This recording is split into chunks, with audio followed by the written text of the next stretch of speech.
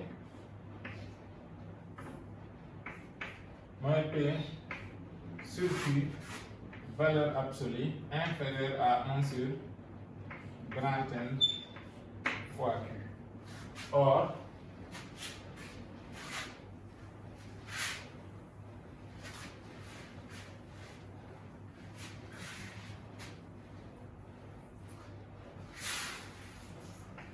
Or, 1 inférieur à Q inférieur à grand N entraîne Q inférieur à Q carré qui est inférieur à grand N Q. Et ça implique 1 sur grand N Q inférieur à 1 sur Q carré, d'où d'accord, cette quantité-là est inférieure à 1 sur Q carré et par transition, valeur absolue de x moins P sur Q inférieure à 1 sur Q au carré.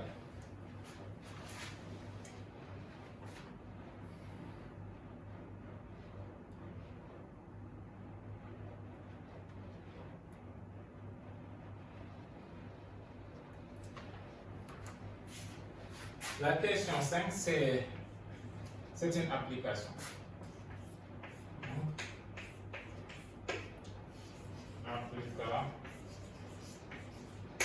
Application.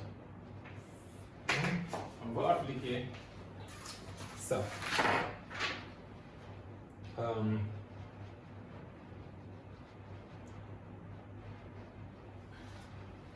Alors, ici donc on choisit soit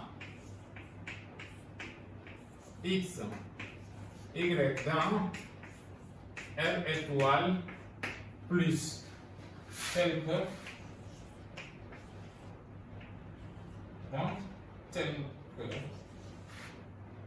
x sur y n'appartient pas à l'ensemble Q.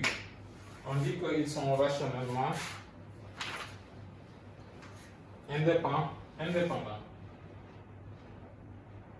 Alors, la première question est de montrer que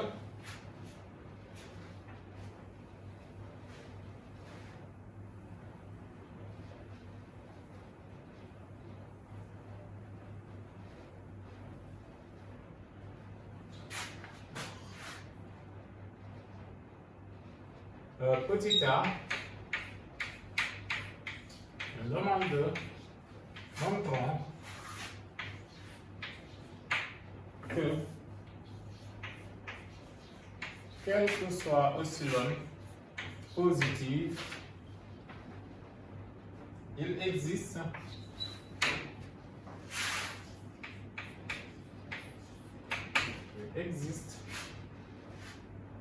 n dans grand N croix grand N tel que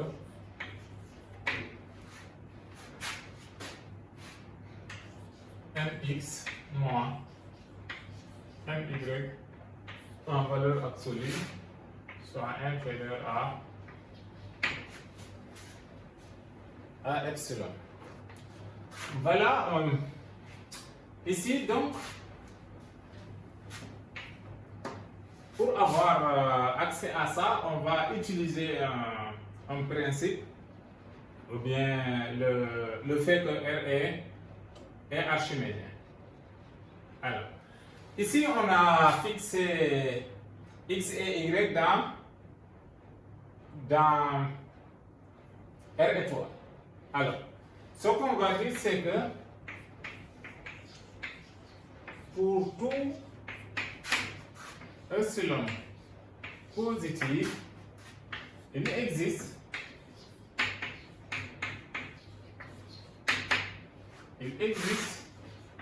un entier naturel non nul non nul grand N tel que, alors Y sur grand N soit inférieur à epsilon. Comme ça c'est fixe, donc ce terme-là soit inférieur à epsilon. Alors, maintenant, en faisant la subdivision de l'intervalle 0,1 à des intervalles de longueur 1 sur n,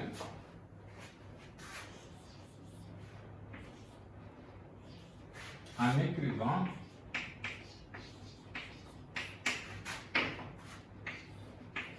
zéro un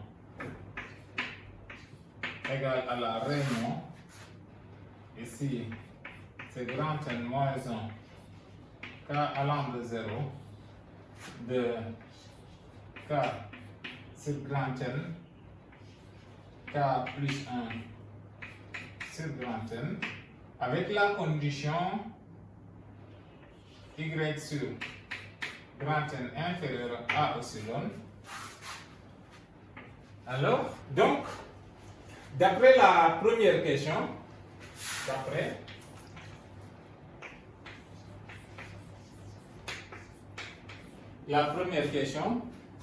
il existe un K0, un IJ dans l'intervalle 0 jusqu'à ce grand N, I différent de J tel que valeur absolue de xi moins xj soit inférieur à 1 sur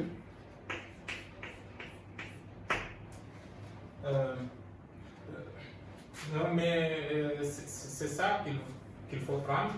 Je vais prendre x sur y I1, x sur y moins x sur y j inférieur à n avec x sur y k c'est égal à k x sur y moins la partie entière de k x sur y.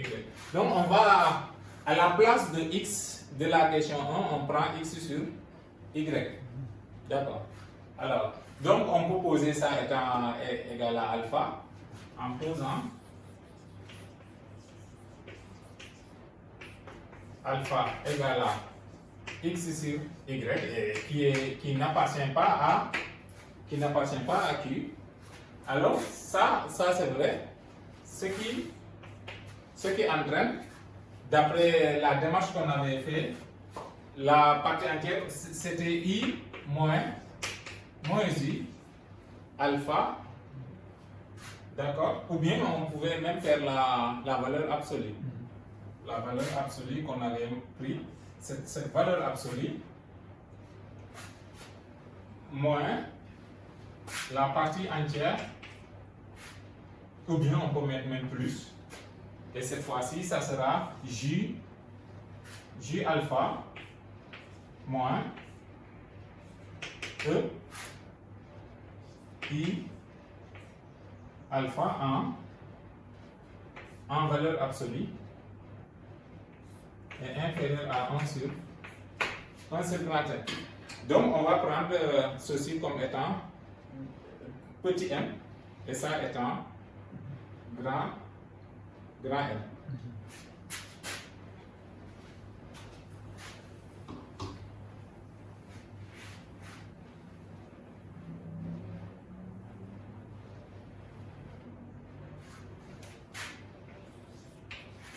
On pose n égale à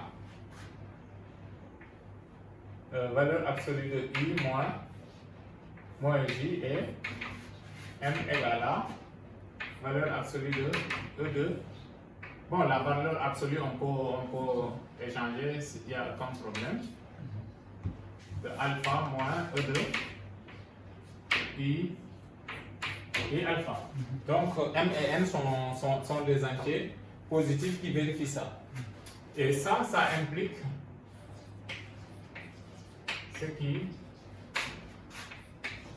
implique que cette quantité-là,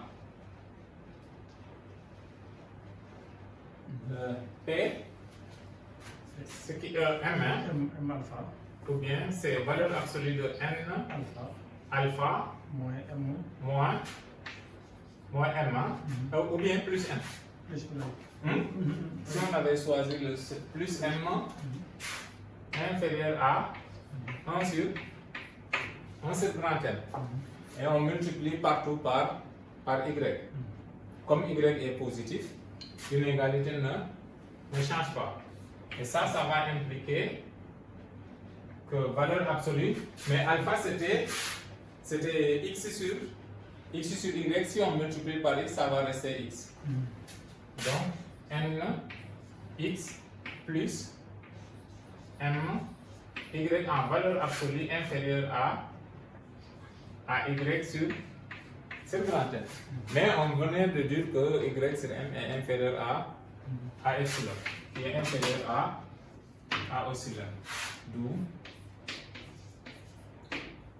D'où il existe un n, un m dans n3 grand N tel que valeur absolue de mx plus m y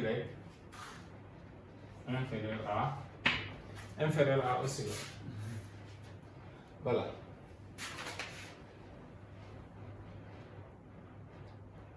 Petit b,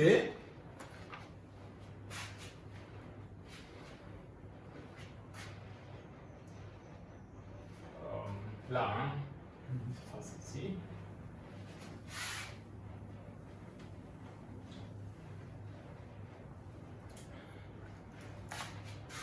Petit b. Maintenant, on va montrer que soit Z appartenant à R. Alors, montrons qu'il existe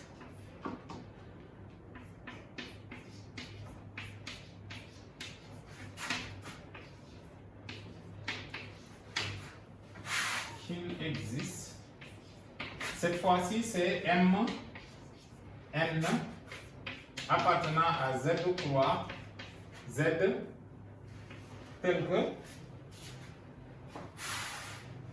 valeur absolue de N x1 plus M Y moins Z soit plus petit que epsilon et ceci quel que soit epsilon positif.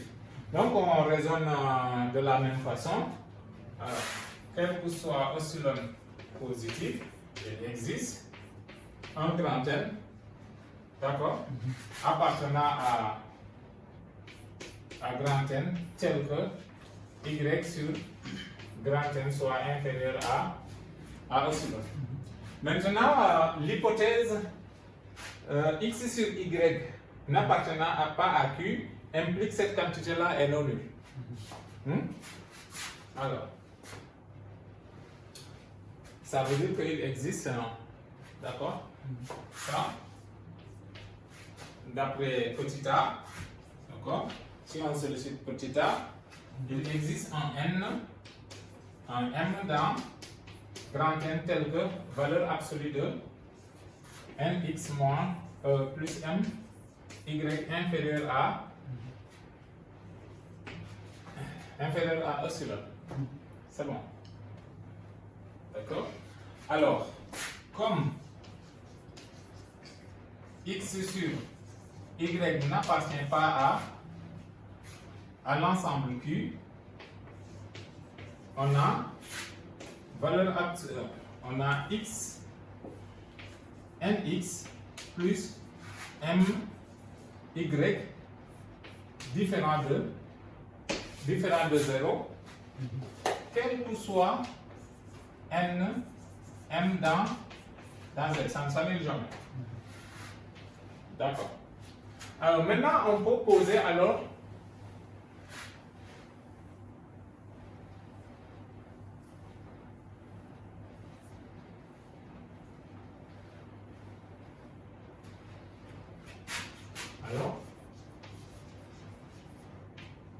quel que soit Z appartenant à l'ensemble R, on a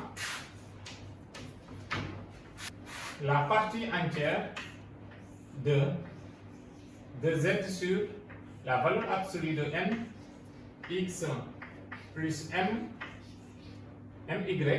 en valeur absolue est inférieur à z sur la valeur absolue de n x plus my qui est inférieur à la partie entière de z sur la valeur absolue de nx plus my valeur absolue plus 1. Et maintenant on pose cette quantité là égale à 1. Ce qui implique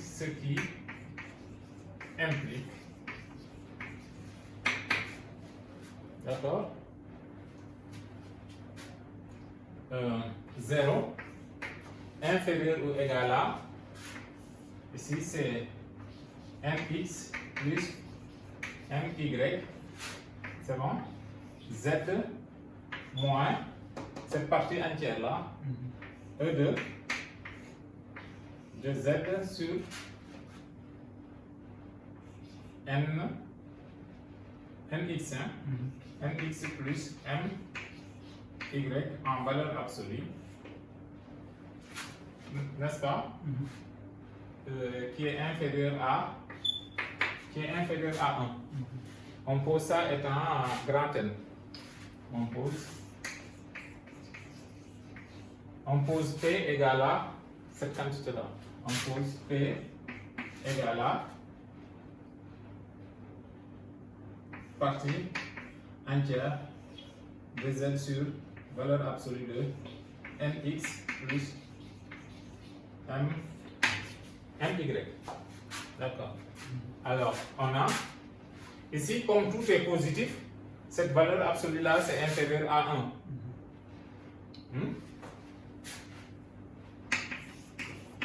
On a valeur absolue de nx plus my en valeur absolue et z moins p est inférieur à 1. Et on multiplie partout par ça. Ça entraîne valeur absolue de z moins p facteur p, valeur absolue de nx plus my est inférieur à valeur absolue de nx plus my et à son tour qui est inférieur à epsilon. C'est bon.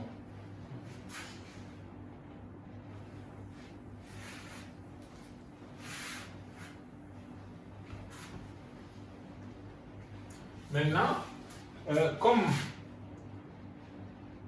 comme Z appartient à R, P appartient à grand Z.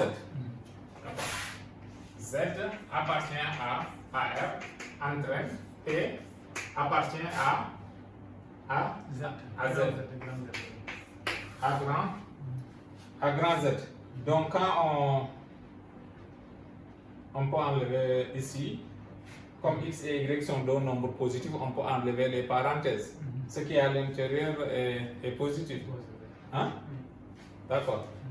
Ça entraîne que valeur absolue de z moins p n x plus hein? Ah oui, non, je fais la parenthèse. Moins p m y inférieur à epsilon. Et ça joue le rôle de m. Et ça joue le rôle de m qui sont deux. Ouais. D'accord. Voilà, on peut poser. On peut remplacer Pn par n appartenant à z et Pm par m appartenant à z et on obtient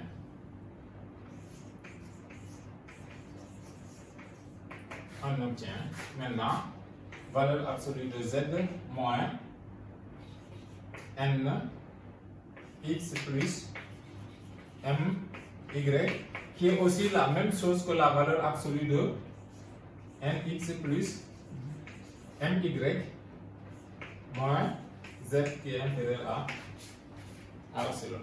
Et ce qui achève la démonstration. On aurait dit aussi noter ici N0 et M0.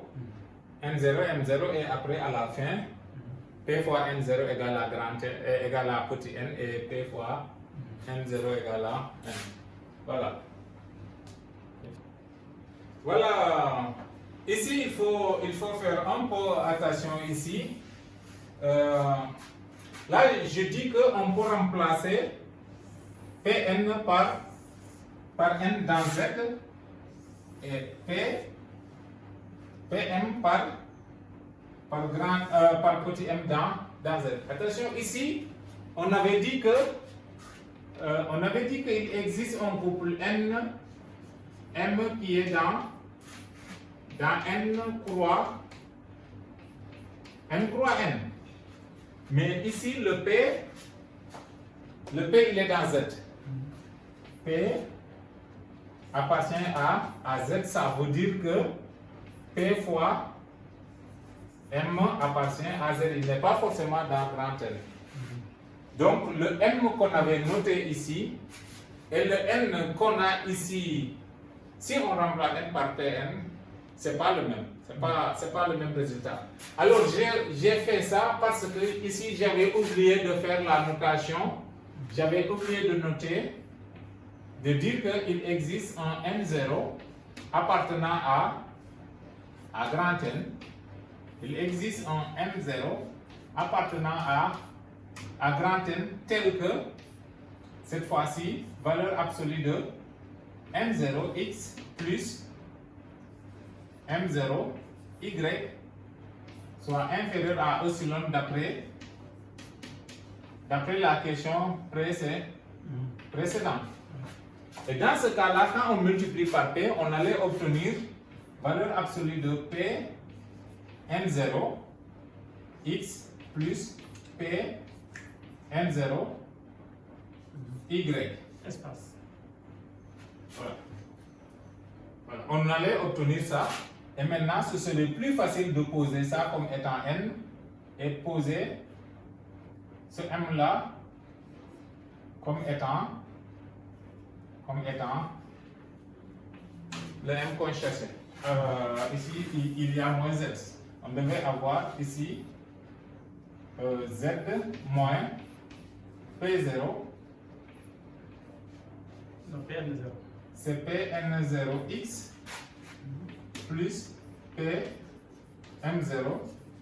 y inférieur à epsilon. Et dans ce cas, c'est plus facile de voir ici comme n, et là on le voit comme n. Et j'avais oublié de mettre le n0 pour distinguer les deux écritures. C'est pourquoi ici, je fais le changement aussi. Voilà, c'était un peu ça.